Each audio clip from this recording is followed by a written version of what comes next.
Welcome to Let's Talk Jonesboro. Today we have Micheal Sullivan. He's the Executive Director of Habitat for Humanity of Greater Jonesboro. Micheal, welcome to the show. Well, thank you so much for having me. Tell us a little bit about what's going on with, well, not just Greater Jonesboro, but all of Habitat for Humanity in Jonesboro. Definitely. Well, we're staying busy. Of course, Habitat for Humanity, we build homes for low-income families that are in need of housing. And so we give them an opportunity for home ownership. Families who don't qualify for financial means, they go through our program and we give them that hands-up opportunity they need to take ownership of their homes. And we actually build the homes, of course, and we work with volunteers.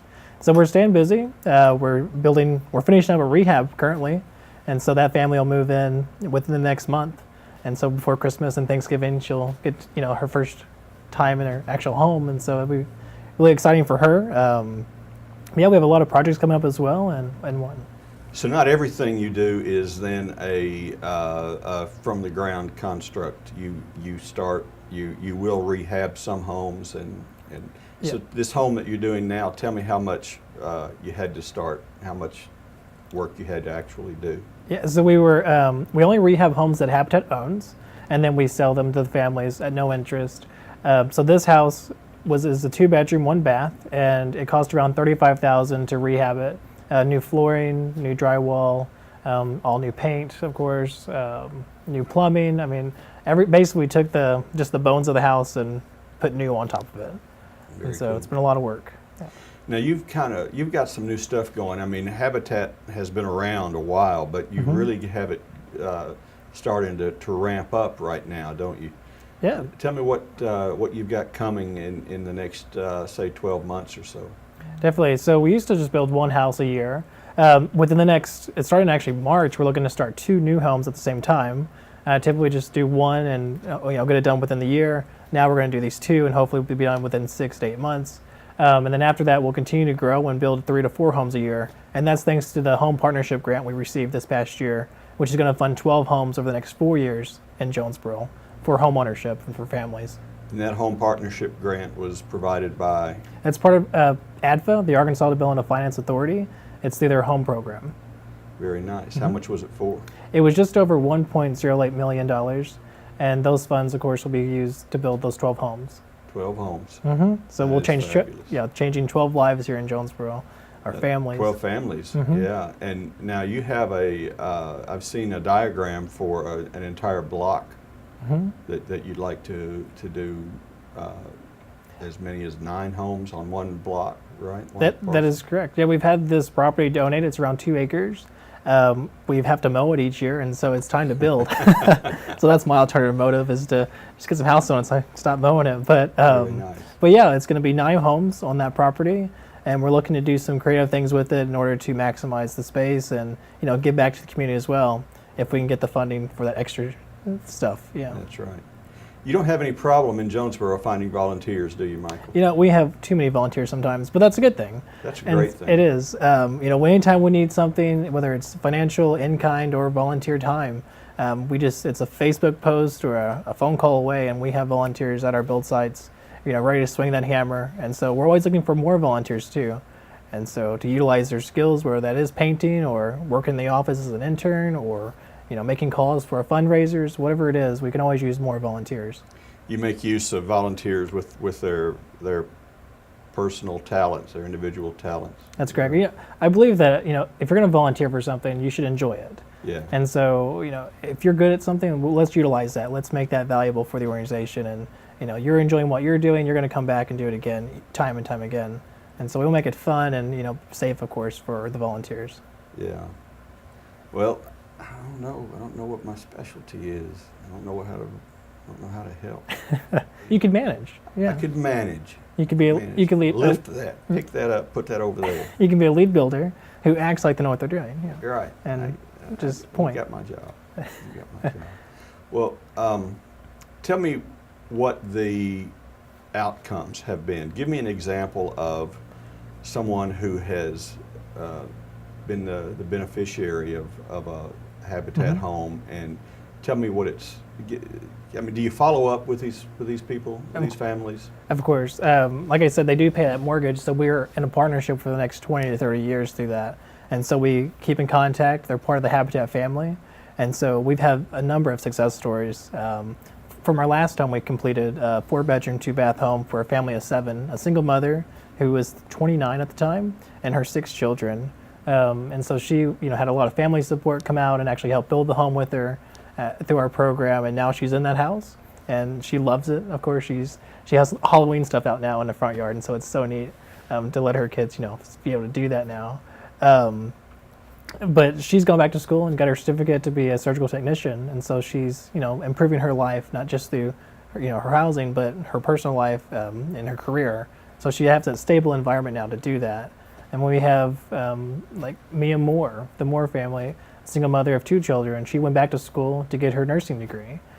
She's now a manager at her business and was promoted. And so there's just tons of stories of success. And currently, we've never had to foreclose on a family. They're able to stick in that home and pay off their mortgages and own them outright. So they're no longer paying, That's true success. a mortgage. Yeah. So we're very fortunate and blessed to have good partner families with us, and who are truly working to build their lives and their families' lives as well. Well, tell us, are there any other events, any other things on your calendar? Well, actually, we're looking for our next families to serve. And so until October the 15th, families can apply, or individuals can apply for our program. We look at 3 main things: the need for housing, and so whether that be substandard conditions, a need, a willingness to partner, and so that's where they actually to volunteer on our projects to help build the home, or put them towards education, and so we teach them how to be good homeowners, and then of course ability to pay, so no interest loan at their affordability, and that money goes back into building more homes for other families in need. They do have to live or worked in Jonesboro for the past year, because we want them to be residents of the community. And they have until the 15th of October to apply. And that application's on our website, or they can go by our office and pick that up. So there's a fine definition. You need to be needy, but not too needy, so to speak. No, I mean, in a way. I mean, we want to select the best families. And so if you think you qualify and can check those boxes, submit your application. We have 20 to 30 applicants each time, and we have to narrow it down to 2 or 1.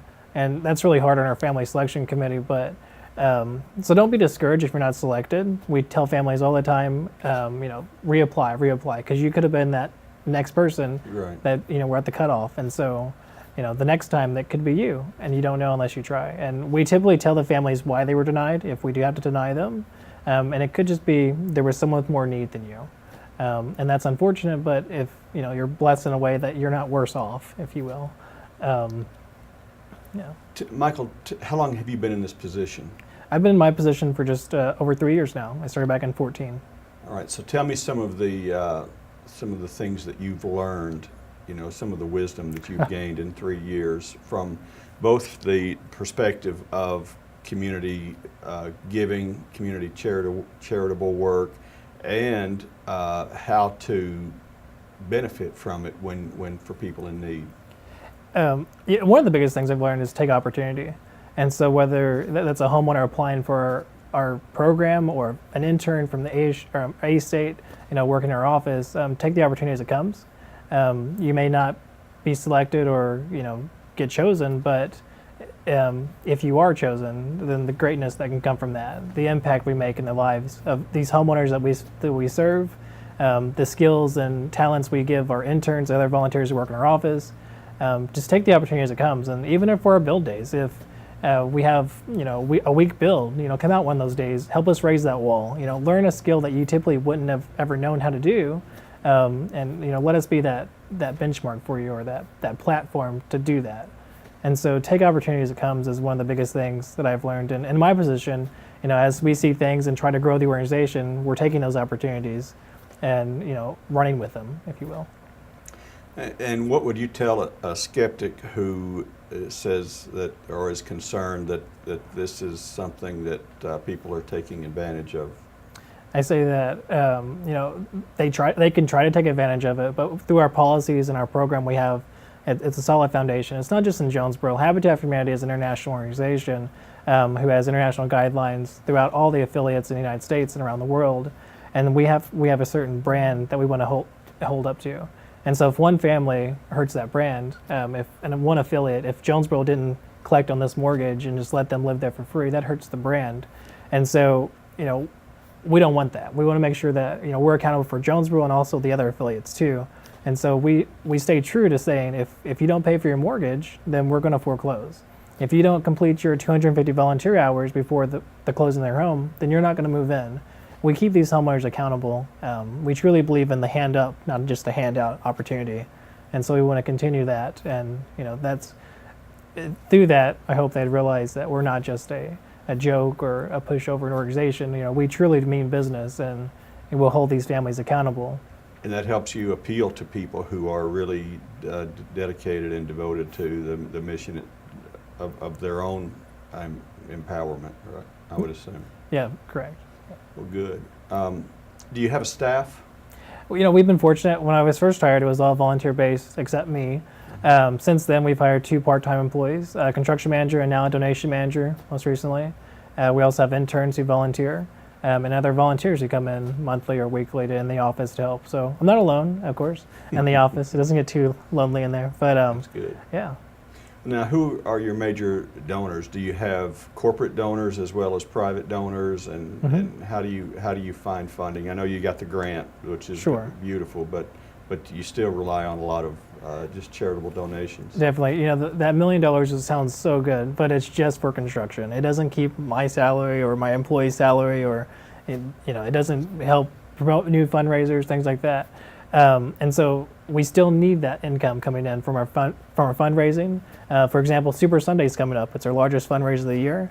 It's where restaurants donate soup, and then for $10 you try all the soup you want. It's unlimited soup. There's a silent auction. It's a fun event. It's on the first Sundays of each year in November. So this year it's the fifth day in November. So fundraising, of course, is the ground roots. Volunteers lead those fundraisers, so keeping them involved. Well, where will that be? That's at the Hilton Garden Inn in Jonesboro. November 5th at the Hilton Garden. What time? It's from 10:30 to 2:30, and tickets are $10, and they can be bought at the door. 10:30 to 2:30, and it's $10. Yep. So after church, you can go out and grab some soup for lunch. Soups from a lot of restaurants around town? We typically have around 20 to 25 restaurants donate. Solotchki's won last year. Honey Baked Ham. We have Red Lobster come out. Longhorn. Crackle Barrel, all the big ones, and even the small local restaurants too. They donate. Think you might get a lobster bisque in there? We may get a lobster bisque. We do get the cheddar biscuits. Cheddar biscuits. And Fazoli's breadsticks. They donate. Oh. The Extension Club. They donate homemade desserts to the and so we have desserts as well. And that's figured in the $10. And that's figured in the $10. You can't beat that. You cannot beat that. So come out and support. Have a good lunch, and also support a great organization right here in Jonesboro. That's right. That's right. And so all that's donated, and the total $10 goes to Habitat. It comes to Habitat, and we get to put that towards families, building these homes. That's a great deal. That's a great deal right there. Yeah, so we do have to diversify our funding. Of course, through fundraising, we have private donors, through other grants and foundations, and to answer that question, Yeah, very nice, very nice. You got a lot of hidden things. Anything coming up for Thanksgiving? No, not really. We're wrapping up that rehab project. We're getting ready to start the bid process for our construction sites for those March homes that are going to start. Just staying busy, getting ready for that next phase of next year, I guess. Well, tell people how they can contact you, how they can volunteer, how they can donate, how they can get involved with Habitat for Humanity. Okay, well, the easiest way is our website, jonesborohabitat.com. You can also like us on Facebook, Jonesboro Habitat, follow us on Twitter, all that fun stuff. And then our phone number, 870-203-9898. Our office is located downtown, just down from H&R Block at 520 West Monroe. And so they can always stop by and see us. But yeah, our website's definitely the easiest way to learn about our application process, how to volunteer, how to donate, our history of Habitat here in Jonesboro, things like that. It's all on the website. Very nice, very nice. And Michael, thank you for joining us on Let's Talk Jonesboro. Well, thank you for having me.